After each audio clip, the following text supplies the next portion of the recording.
right, looks like we are live on Facebook, and looks like Facebook doesn't have any lag issues tonight. So if you see me going back and forth between the screens, it's because I've got TikTok on the phone here and I've got uh, Facebook on my laptop. It's a temporary setup. It's best I can do for now. So, guys, welcome. Happy Sunday night.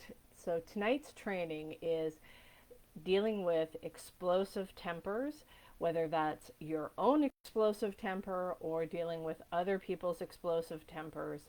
And we're going to go through 7 things that you can do to help modify that, mitigate the damage that can be caused from just blowing up. Because I don't know about you, I've done it in the past myself, and it also doesn't feel good to be on the receiving end where you just say something that you don't mean, that you're frustrated with, and it ends up hurting somebody. And now, don't get this confused with setting proper boundaries of saying, hey, I'm not happy about this. I didn't like when this happened. That's a big difference. It's when you say things that are mean and cruel and it's done to deliberately cut somebody down. And sometimes you can say things just popping off, hey Mason, good to see you. You can pop off saying something that really hurts somebody, and once you've made that damage, it's really hard to repair. So it's better to use preventative measures, and that's what we're going to be talking about tonight. So if this is your first time joining me, my name is Tina. I'm a happiness coach, and I help business owners deal with both personal and professional side of emotional challenges. So, guys, if you haven't joined me on Facebook, I'm going to invite you to join the Happiness Coach Facebook group because um, I might just, going forward, I might just do lives in there, in that group where it's a little bit more private, more intimate, where people can ask questions and I can focus on just one screen rather than going back and forth. I may do something different with TikTok. I haven't quite decided yet. Um, so if you want to still see the lives, you still want the live trainings, then join my Facebook group, The Happiness Coach. Okay? Hello, Faz. Welcome, welcome. All right, so if you find yourself in that stage where you're just going to lose your temper, you're going to say something that you're going to regret, here's 7 things that I want you to do. The first 5, I call it the HALT system. Okay? So if you are hungry, angry, lonely, or tired, or sick, any of those 5, you're going to want to make sure you halt what you're doing, stop. Don't proceed forward. You're going to check and see, am I hungry? When's the last time I ate something? And before you go and have that conversation or say that thing that's on your mind, you're going to make sure you've had some proper food. Has it been more than 4 hours, more than 6 hours? Is what you ate last time something like high sugar, high carb, and it just left you feeling yucky kind of thing? So if it's something like that, check, are you hungry? Number 2 is, of course, if you're angry, you want to stop. You want to think things through. You want to not say the first thing that comes to mind. The better you are at delaying that reaction, the less mess you're going to have to clean up afterwards. So if you have to step aside, take a break, put yourself in a timeout, whatever. The timeout isn't a punishment. It's more protecting the people that are around you, that you don't want to do something that's going to damage the relationship. So now, taking a time out doesn't mean don't ever speak about it. You have to be able to come back and speak about it when you are in a calmer position. And I'm going to give you some tools, so stick around. I'm going to give you some tools to be able to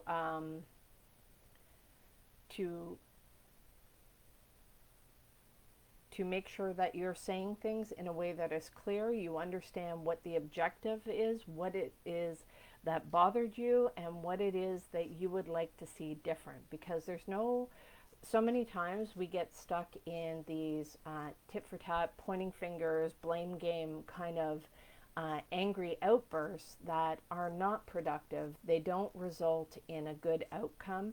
So making sure that you not only say what bothered you, but also to say what it is you would like to see different. Now, a lot of times people don't do this because what happens if you've stated things clearly and then the person chooses to completely ignore it, not do it? And this is why a lot of times we're not clear and direct and to the point, because if we were clear, direct, and to the point, and then we watch somebody deliberately over and over do the same thing of not changing their behavior, you're going to have to stop the insanity sooner or later, and you're going to have to say, you know what, this doesn't work for me. And a lot of us are not willing to take that leap, right? That step forward to really draw that line in the sand. So before you just pop off and get your shot back, because that's the other thing too, is when you do an angry outburst, what you're doing in that moment is you feel hurt, you feel pain, you feel upset, and a lot of times we get to thinking that it's justified. If they hurt me, I'm going to hurt them more. And you don't want to do that if that's a relationship that you wish to keep on any level, right? So you have to take a look. Is this angry outburst? If my objective, if my goal is to push this person away so they never come back, that's a different story. There are some better tactics on doing that as well, right? Fastest way to get somebody to leave you alone, be direct, clear, and to the point. Tell them the truth. They'll go away on their own. Trust me, I have tons of experience on this. So, but you can do this in a way that is not damaging to you, it's not damaging to them. And remember, if you're in the second phase of the halt, angry, bite your tongue, take a time out, do some breathing, calm yourself down, whatever it is that you need to do. Go for a run, get some of that excess energy out of your body, and then come back and revisit when you've come down to a level 1 or 2, right? You're not at a 10 with the explosive anger. Third thing, loneliness. A lot of times when we are in a state of loneliness, first of all, I'd like to give you my definition of loneliness, because you can be completely by yourself and not feel lonely. And you can also be surrounded by a bunch of people and feel completely and utterly alone. And so loneliness for me is a signal that I am disconnected from myself, that I am not feeling like I can be myself. So a lot of times when you're by yourself, you're free to be yourself. But some people don't like being alone, and so they look to other people outside of them to try and fill something within them. And that puts a lot of pressure, that puts a lot of, that's setting yourself up for resentment, actually, because you're looking to somebody outside of yourself to fix something inside of you, and they can't ever know where that barometer's at. They can't guess, or sometimes they can. If they've been through a lot of trauma, they're probably hyper vigilant in some way, shape, or form, and they're gonna like watch your every move. A twitch of an eyebrow will set them off, and they'll be like, "Are you okay?" Right? So loneliness. Pay attention. Are you expecting somebody else outside of you to fix what's going on inside of you? Now, this isn't to say that we don't ever need somebody. We always need something greater than ourselves, something outside of ourselves. We're social creatures, right? We're designed to be part of a group. So prolonged isolation is not a good thing, and that's why they use it as a very severe form of punishment. But there's a big difference in isolation that is something that you choose versus something that is forced upon you. Okay? So something that is forced upon you, that is very traumatic, that is painful, and you feel very lonely. And if that was something that you felt or feel, that you can feel intense loneliness if this was not your choice to be alone. And so pay attention and stop before you go and make any big decisions about what it is you want to say or what it is you want to do when you're in that state of loneliness, because you may be setting yourself up for resentment, to set yourself up for a trap, to go back to a relationship that you're like, but I just miss them so much. And it's like, but why did you leave? It's like, oh, okay.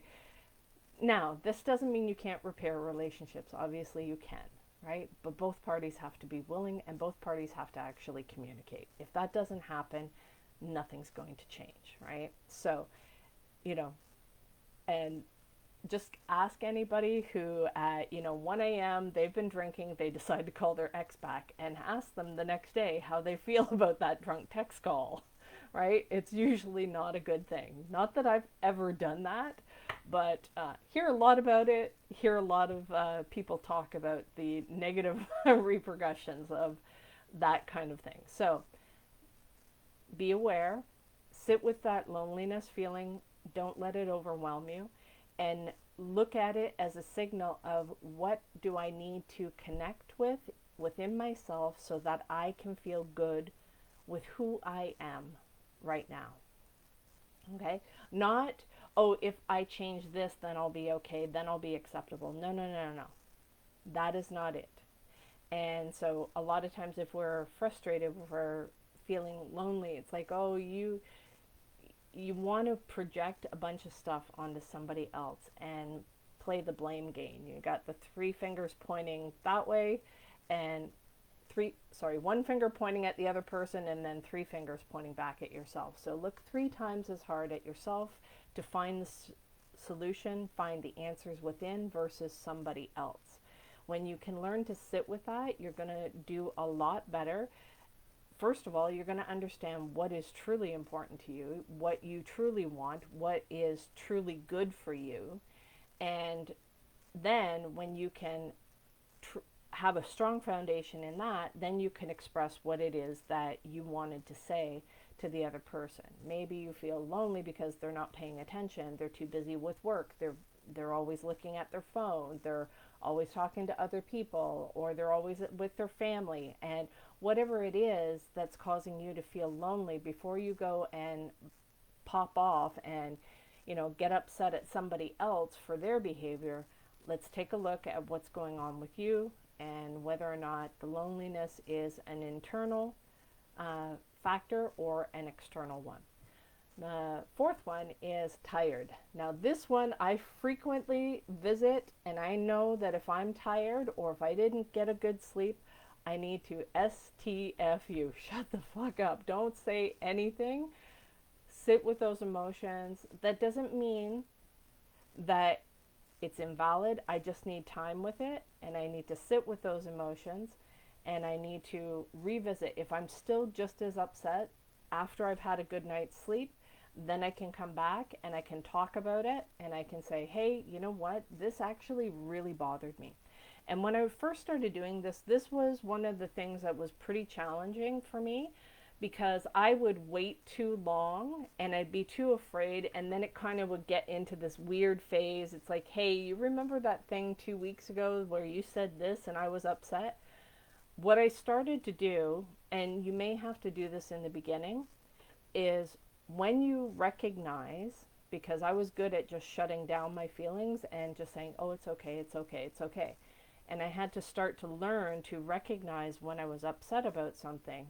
And so I would have to force myself to go back and do that awkward stage of saying, hey, you know, when you said this 2 weeks ago and it kind of went like this, it's probably going to swipe the other person. They'll be like, what? I don't even remember that conversation. It doesn't matter. For you, you remember it.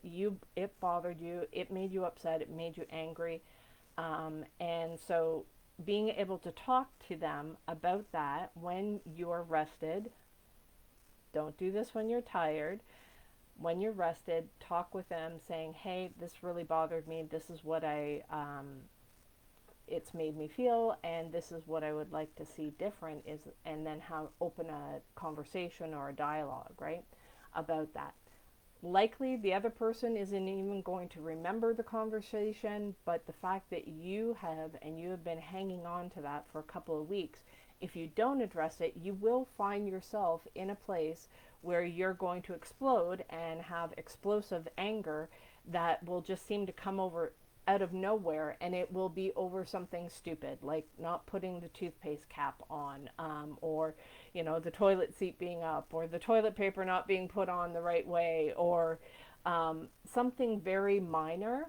And you're going to have this huge argument over something that is stupid, that is minor, that really doesn't have anything to do with anything. And so even trying to put a solution in place for that is not going to be effective. And it's going to leave you feeling more frustrated, and the cycle is going to repeat because you haven't gotten down to the real thing that was bothering you. And that may mean you having to admit, when you said this, it really hurt my feelings. Because all of our anger is usually tied to a fear, and hurting our feelings. And it feels much more empowering to sit in a feeling of anger, especially justified anger. It's like, oh, you hurt me, you are bad, you're evil, whatever it is. You want to pull back from that and recognize that when you are tired, these kind of things are going to irritate you a whole lot more than if you were just well rested, you felt good, you felt happy. Those things wouldn't even be an issue, that you're not going to make a big scene about it, all of that kind of stuff. So if you recognize when you're tired to zip it, give yourself a good night's sleep, and if it's still bothering you the next day, bring it up and talk about it, saying, sticking with I statements, focusing on what it is that I felt, right? Not you made me feel this way. No, because that's going to start an argument. That's not a good way to communicate. So you definitely want to focus on I statements. You want to focus on what it is that you feel rather than what it is that you think, right? Because I think you did this to deliberately upset me, whatever it is, right? Again, that's going to put somebody on the defensive. Now, if you're communicating with somebody and you speak about how you're feeling, and that person is somebody that cares about you and is concerned about your well-being, they're going to be wanting to fix this with you. If you try to make it about them and their behavior, they're going to be forced into a position to try and defend themselves. No different than if somebody comes at you with something, you're going to want to defend, because especially if it comes from out of the blue. And the other thing is if you only bring things up when you're tired, people will stop taking you seriously. They won't take your concerns seriously, and nothing will get fixed because they're going to write it off like, oh, they're just in a mood because they're tired again. So you want to be careful. It's like if the only time that you're going to pop off is when you can't take it anymore, and then you just go, well, you know what, I just said that because I was tired. And so you want to make sure that you are doing this because when you talk about things, you actually want to be able to solve them. You don't want them going on and on and on, right? So make sure that you've focused on your side. You can't control somebody else's side. But also, if you are going to talk about something with somebody else, make sure they're not in one of these 4 stages: hungry, angry, lonely, tired. If they are in one of those 4 stages, fix that part for them and then have the conversation. So if they haven't eaten, it's like they just got home from work and you want to talk about something. You had a snack, they didn't. Things could go bad, right? If they're pissed off about the traffic or something that happened at work and they haven't had time to process their stuff, you trying to bring your stuff at this time is not going to work. If they're feeling sad or lonely because of something that they're dealing with, maybe they lost a loved one from their side of the family, and you're trying to address something, they may not be able to hear it. So you have to check in. Is that other person capable of communicating with you right now? You check in with yourself. Are you in a state where you can communicate properly? And then the fifth one is if you're feeling sick. So if you're feeling sick, you're feeling run down, you're in pain. Hey, welcome, Ben, welcome. So if you're feeling sick, your body's feeling run down, give yourself rest. Give yourself whatever vitamins, fluids, whatever it is that you need to, medications, whatever it is that you need to get yourself back to where you're feeling better, and then try to address those. Now, this can be challenging if you're somebody who has chronic pain. So at least get the pain to a manageable level, and that you've had time to process what you're going through and know that it's not just related to, like, my back's really killing me and I just was feeling short. Again, it's the same thing as being tired. If it always is tied to your illness or whatever sickness that you might be dealing with, people aren't going to take the concerns seriously, and they're just going to say, oh, it's just because they've got a bad back or they got a bad knee and they're in pain, and so it deals with surface level stuff. And while those factors may be true, it's not getting to the core of the issue, because you could feel a lot happier internally and still have some of the physical pain that you might be going through if you're feeling sick, right? So those are the first five, and that's the HALT system, okay? Hungry, angry, lonely, tired, sick. Any of those five, that is your signal to stop, don't proceed, don't pop off, don't blow up. And here's two ways that I help. These are the two bonus ways that I help deal with those. So if I recognize I'm in one of those stages, so hungry, obviously I'll go eat something. Angry, lonely, tired, I will journal. Journal first. Whatever it is those negative thoughts are that I'm having, I'm going to download those into a journal. I'm going to get them out of my system. I treat those ideas, those thoughts, as like toxic poison. And I want to get that out of my system as quick as possible. It's almost like a snake bite, right? You're going to suck out the poison as quick as possible, get it out, and then sit with the emotions that you're feeling, okay? Because a lot of times you're going to get insight from whatever it is that you write down. You may realize that, oh, shoot, it's not just this thing that happened today. It's something that happened 6 months ago or a year ago or back from my childhood. And, when they said this to me in this same tone, it really rubbed me the wrong way and made me really angry. And it could be all of this other stuff from the past that's coming up. And this is actually a good thing. If those kind of things are coming up, it's there for you to take a look at. It's there for you to heal and to be able to make different decisions, because we can't change what happened in our past, but we can change the decisions that, instead of reacting like we normally would, we can make a different conscious decision to do something different rather than behave the way that we used to. And that is how we actually heal our past, is by making different decisions and taking control of the situation rather than being reactive and continuing to not have control over our lives.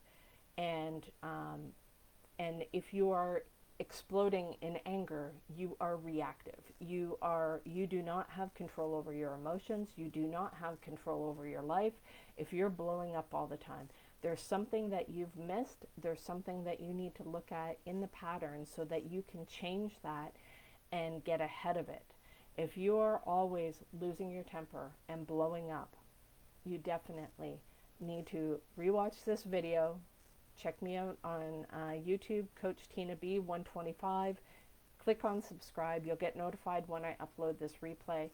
And definitely comment if you get any usefulness out of these tactics. And they're very easy to start applying. You don't need anything special. You don't, just start being aware of it. Okay? hungry, angry, lonely, tired, sick. Those 5 things. Journal when you recognize some of those things. And then the 7th one, and the most important one for me, is prayer. And I wasn't somebody who would pray.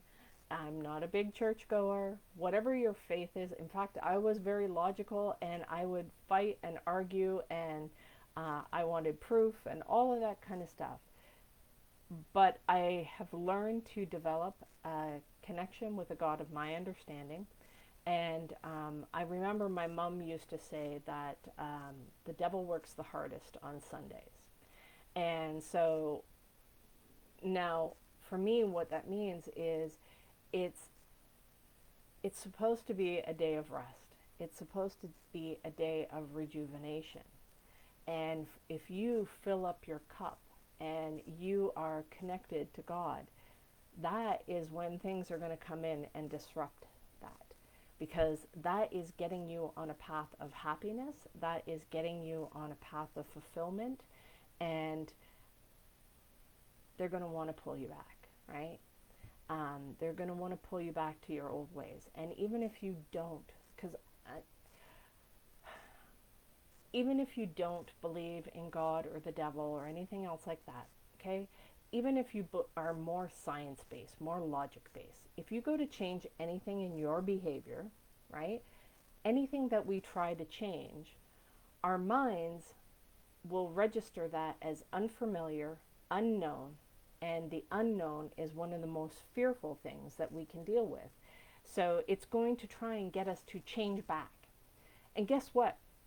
Even if it's a positive change, and we want that change, our minds will tell us to change back. And that is going to be reinforced by everybody around us, because if you change, well, shit, now I might have to change. I might have to do something. If you can control your emotions and you were always the one that was exploding and raging, getting angry all the time, what's my excuse?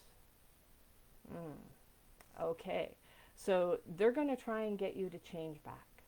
And even if they wanted that change, my grandmother did this with my grandfather. She used to complain and rage about my grandfather's drinking, and then he would try to not drink so that she would be happy, and then he would get, because he was an alcoholic, so he would have a hard time with it, and he would get really annoying to the point where she'd get frustrated and just go, here, have a friggin' drink, right? And so if that's the case, it's really hard. Even if you wanted that change, you will probably try to sabotage, bring it back, because, hey, if they go and make that change and you're still upset and you're still angry, you haven't gotten to the root cause. And now you've got nothing to blame it on. You had this convenient little thing that you were upset about, and you could always blame it on that. But now you have to stop and look and kind of go, maybe there's something else here. Maybe there's something I'm upset about that I haven't considered. And I just always thought if this problem was fixed, then everything would be fine. And we trick ourselves into that. We do that in our personal lives. We do this in business. Oh, once this system is implemented, then everything's going to be fine. No, your problems don't go away. You just get new ones. So learning how to deal with them, learning how to deal with your emotions that come up from the problems that come up in life is really key.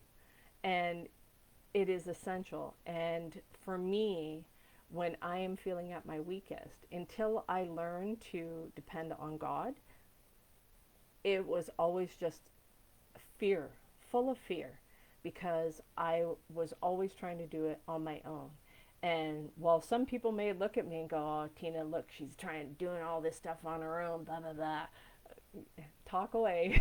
Because, no, I am more connected now than I ever have been. And the harder things get, the more connected I get. So, and this is something, and I'm so grateful I learned a long time ago to develop that personal connection. And I think it's really important, especially nowadays, because, there's so much that can be accessed on the internet, and people can sound really good with quoting scriptures and quoting all these things. And you know, it's it's said that even the devil can quote the scriptures if it serves his purpose. So really learning to develop not just, textbook understanding of your spiritual connection, but feeling it internally. And even if you were completely by yourself, that you don't feel alone.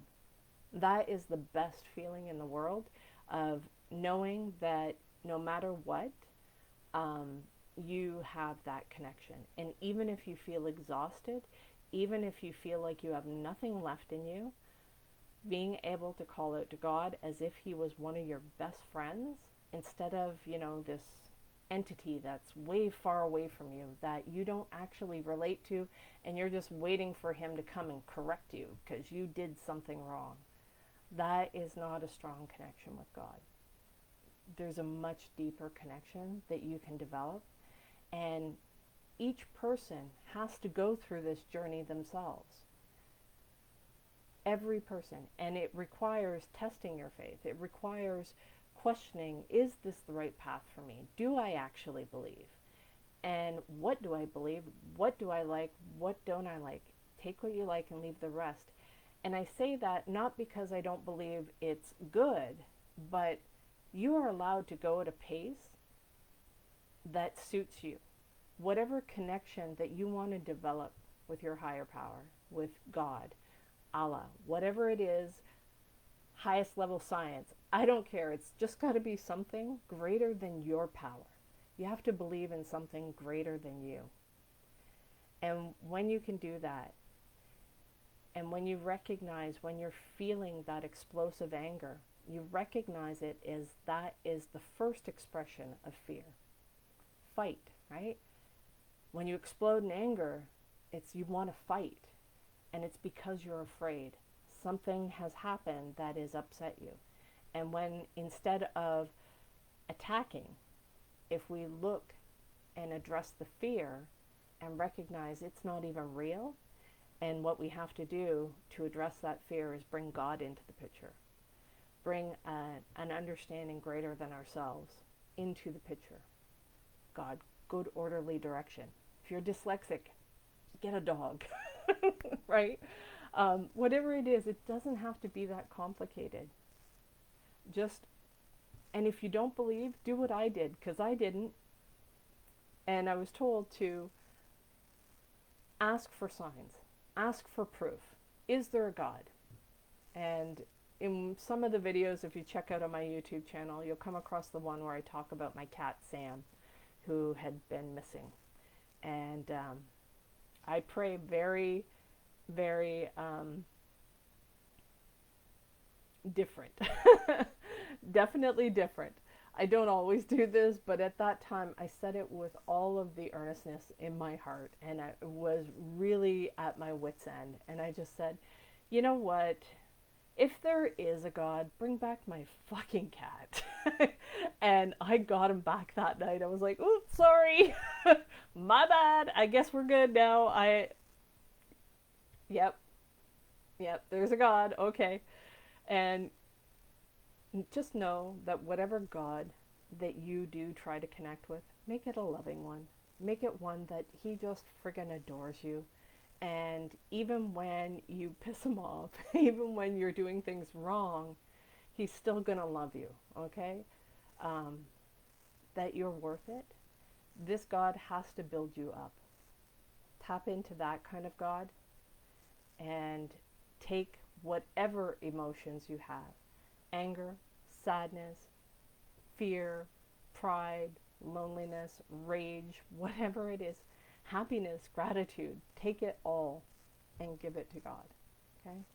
So guys, that is the training for today. I know it was a little bit on the spiritual side today. I hope you enjoyed that. Like I said, if you haven't joined me on YouTube, Coach Tina B 125, click subscribe. The replays will get uploaded there. You can also come to my Facebook group and join the Happiness Coach. Okay? And in there, we're going to talk about all things emotional for business owners, personal, professional. So, guys, have a great night. Take care.